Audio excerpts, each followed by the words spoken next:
आता जी सर्वात मोठी बातमी समोर आली आहे, ठाकरे गट सर्वोच्च न्यायालयात जाणार, त्यावर राहुल नार्वेकर एवढंच म्हणाले. निवडणूक आयोगाचा आधार घेतला. राहुल नार्वेकर यांच्या या निर्णयावर अपेक्षाप्रमाणे ठाकरे गटाने आक्षेप घेतला आहे. राहुल नार्वेकर यांनी चुकीचा निर्णय दिला, त्याविरोधात सुप्रीम कोर्टात जाणार असल्याचं ठाकरे गटाने म्हटलंय.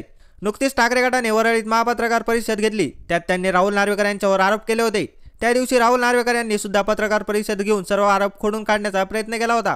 राहुल नार्वेकर यांनी शिंदे यांच्या गटाला अधिकृत पक्ष ठरवताना 1999 सालची शिवसेना घटना ग्राही धरली. त्यांनी 2018 मध्ये शिवसेनेकडून जी निवडणूक आयोगाला कागदपत्रे देण्यात आली, त्यात घटना दुरुस्तीचा उल्लेख नसल्याचं म्हटलं.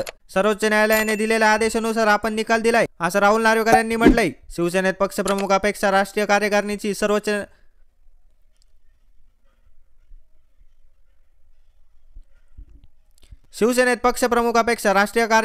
सर्वोच्च असल्याचं निरीक्षण त्यांनी नोंदवलं. या निर्णयाला सर्वोच्च न्यायालयात आव्हान देणारा असं म्हटलं जात आहे.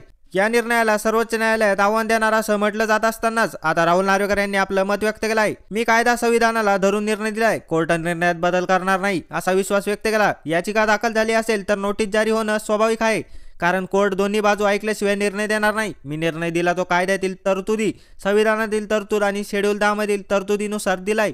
योग्य निर्णय दिलाय. या ऑर्डरमध्ये कुठला बदल होईल असं वाटत नाही, असं राहुल नार्वेकर यांनी म्हटलंय. अशाच नवनवीन माहितीसाठी सबस्क्राईब करा आपल्या चॅनलला.